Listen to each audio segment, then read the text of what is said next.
की तस्वीर आई।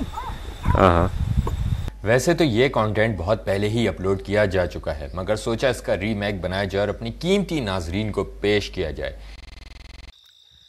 अस्सलाम वालेकुम, कैसे हैं आप सब? उम्मीद करता हूँ आप सब खैरियत से होंगे। तो आज एक बार फिर अपनी नींद की कुर्बानी देके अपना आराम को कुर्बान करके निकला हूँ मैं फिर परिंदों की तलाश में रात के इस पहर, और देखते हैं कि आज हमारी किस्मत हमें क्या दिलाती है। आप सबसे गुजारिश है कि हमारे साथ जुड़े रहिएगा। और दूसरी चीज़ एक और बात मैं आपसे कहना चाहूँ कि चाहता तो मैं आज के दिन भी छुट्टी करता और आराम से सो रहा होता और क्या कहता सुबह उठता, मगर मैंने अपनी नींद की कुर्बानी दी और इस जंगल बेअबान में परिंदों की तलाश के सिलसिले में मैं फिर निकला हूँ। ये कहानी है उस वक्त की जब माँ हयात थी और माँ की दुआ हर कदम पर साथ थी। पाकिस्तान में पाए जाने वाले जंगली परिंदों को अपने आबाई शहर कराची में आज़ाद और खुला देखने का शौक मुझे उन रास्तों पर ले गया जहाँ जाते अच्छे अच्छे इंसान की रूह कांप जाए।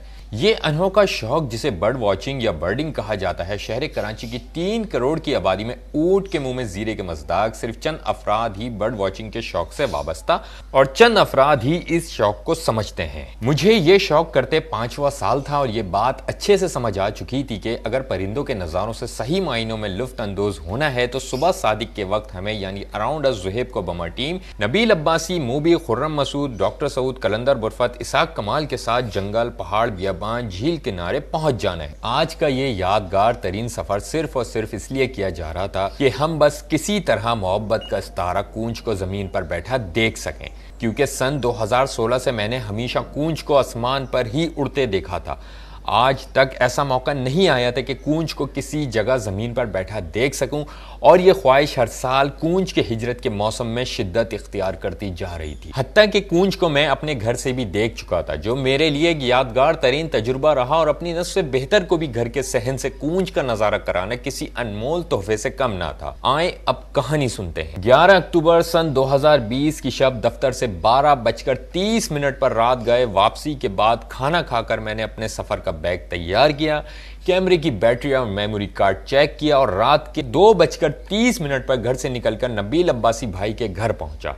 वहां हमारे मजीद साथी साथ हुए और हमने सफर का आगाज किया नागन चौरंगी से सुरजानी टाउन की जानिब। रात के 3:26 पर हम सुरजानी टाउन को पीछे छोड़ चुके थे और अब हम थे कच्चा पक्का सड़क पर, जहां दिन की रोशनी में जाते हुए इंसान 10 बार सोचे। इस कच्चा पक्का सड़क पर रात के सन्नाटे को चीरते हम रवां दवाते नॉर्दर्न बाईपास की जानिब। बहुत से खतरात को मद्देनजर रखते हुए भी मेरे साथी जो मेरे साथ मौजूद रहे, वो वाकई अल्लाह का खास इनाम है जिन्होंने मेरे शौक की खातिर मेरा साथ दिया था। रात 3:33 पर हम सुनसान नॉर्दर्न बाईपास हिकमत अमली के साथ मोहे सफर थे कि अल्लाह न करे किसी भी मुश्किल लम्हे से निमटा जा सके। 3:41 पर हम दाखिल हो जाते हैं टकरी गोड की सड़क पर और हमारी कुछ जान में जान आती है कि हम कदरे महफूज इलाके में आ चुके हैं। नाजरीन, जिस वक्त मैं बैठा आपसे बात कर रहा हूँ, इन दिनों नॉर्दर्न बाईपास शिद्दत के साथ खबरों की जद में है कि नॉर्दर्न बाईपास जाते वक्त डाकुओं के गिरोह ने लूट लिया। और नाजरीन, आप सोचें, हम अराउंड ज़ुहैब रात के पहर बारहा नॉर्दर्न बाईपास इस इलाके से गुजर कर सिर्फ परिंदों की फोटोग्राफी की खातिर हब डैम और कीर्थन नेशनल पार्क जाया करते थे। नाजरीन, रात के 4:03 पर हम रास्ते में जंगल किनारे रुककर जहरीले सांप सॉस-टेल्ड वाइपर की तलाश करते हैं और 4:24 पर हम पहुंचते हैं हब डैम के किनारे सलीम के होटल पर। सलीम का होटल बंद पाकर हम रवाना होते हैं खार सेंटर की जानिब और रास्ते में हमें एक जगह ऐसा मुकाम मिलता है जहां साल 2020 की सबसे ज्यादा मानसून की बारिशों के सबब नदी भर जाने से सड़क बंद मिलती है, जहां हमारे साथी डॉक्टर सऊद अरशद पानी को अबूर करने की नाकाम कोशिश करते हैं और हम दूसरा रास्ता लेकर खार सेंटर की जानिब रवाना होते हैं।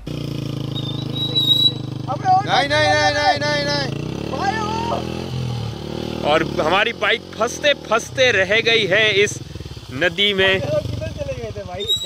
नाजरीन, मोटरसाइकिल पर जंगल का रात में सफर करने पर खतरा दो चंद हो जाते हैं। कदम कदम पर अंधे का खतरा मोल लेना ही पड़ता है। कहीं डाकू का खतरा, कहीं आवारा कुत्तों के हमले का खतरा, कहीं जंगली सुअर से टकराव का डर, कहीं छोटी थैली में मौत का दस्तखत, सॉस-टेल्ड वाइपर सांप और अपने आगे किसी को बर्दाश्त ना करने वाले काले नाग से टकराव का अंदेशा, कहीं सहे प्रोकोपाइन से भिड़ने का अंदेशा जिसके मजबूत बारीक कांटे राइफल की गोलियों की तरह जिस्म में पेस्ट हो जाने का डर, और कहीं कहीं भेड़िए से आमना सामना होने का डर। नाजरीन, ये सब ख़तरात मोल लेकर सिर्फ़ और सिर्फ कराची के जंगली परिंदों की वो तस्वीर उतारने का जुनून जिन्हें अभी तक बहुत कम शहरी ही जानते हैं। नाजरीन, बिला आखिर हम रात 2:30 के निकले हुए सुबह के 5 बजे तक 52 किलोमीटर का सफ़र तय करके पहुंचते हैं खार सेंटर की चौकी।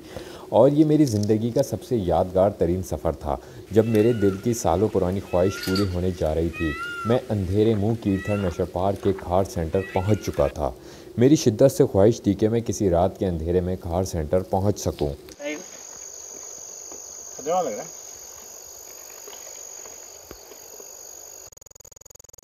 नाजरीन, हम अपना सफ़र अभी नहीं रोकते। हमारी कोशिश थी कि हम जितना मुमकिन हो हम खार सेंटर के इलाके में मज़ीद अंदर जंगल की तरफ जाएं, जहां हम जंगली हयात के नज़ारे से लुत्फ़अंदोज़ हो सकें।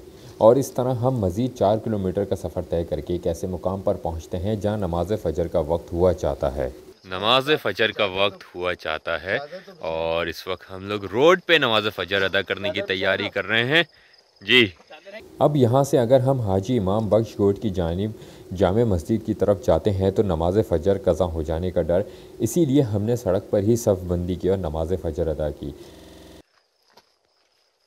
नमाज फ़जर का वक्त हुआ चाहता है और इस वक्त हम लोग रोड पे नमाज फ़जर अदा करने की तैयारी कर रहे हैं जी। बाद नमाज फ़जर हम रवाना हुए एक ऐसे मुकाम की जानिब जहाँ मैंने मगरमच्छ देखा था, और जगह जंगल में अंदर होने के बाइस गालिब इम्कान था कि किसी खूंखार जानवर का नज़ारा हो सकेगा। इसमें ख़तरा था मगर असल लुत्फ़ ही ख़तरे में है।